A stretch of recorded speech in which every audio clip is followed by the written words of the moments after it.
Good morning po, attorney. May criminal case po ang pamangkin ko at nagtatago po siya ngayon. Almost 2 years na at may warrant po siya. Ngayon po, patay na ang private complainant.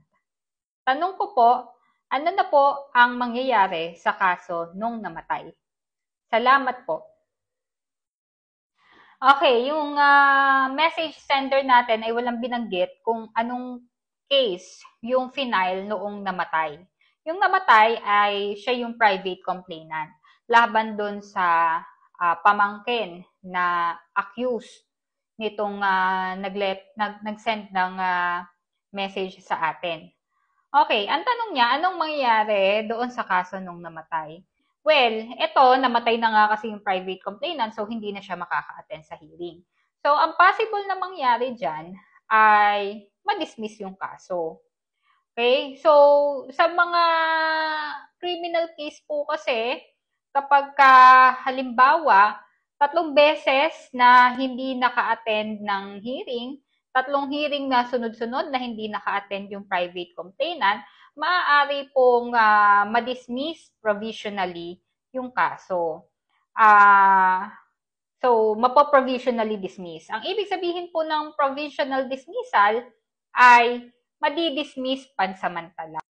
So, sa mga kaso po na ang penalty ay more than 6 years, ang provisional dismissal po ay magiging permanent after 2 years na hindi binuhay yung kaso.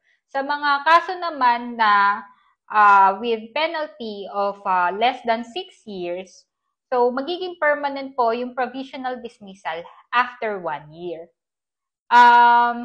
Okay.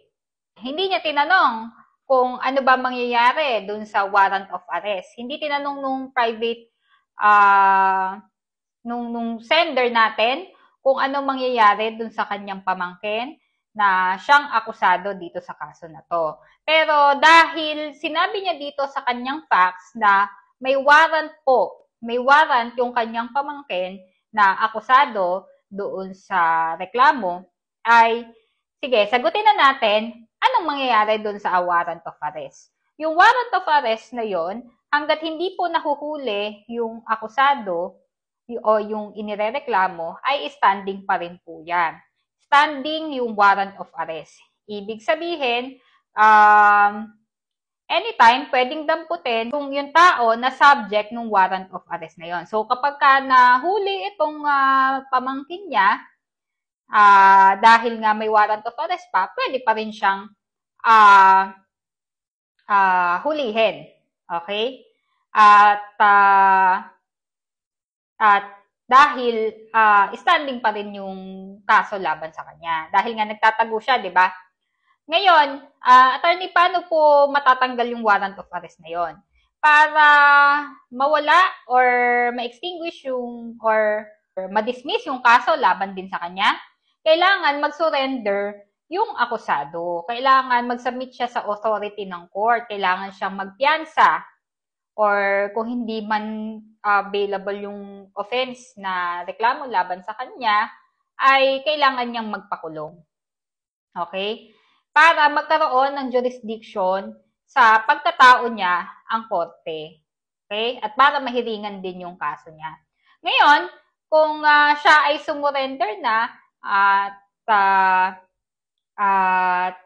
nagkaroon na ng hearing sa kanyang kaso, kailangan lang niyang hintayin na magkaroon ng 3 hearing na sunod-sunod na walang a-attend na private complainant para ma-provisionally dismiss yung kanyang kaso. So, iyon po. I hope nakatulong itong mga sinabi ko at I hope naliwanagan ang ating message sender.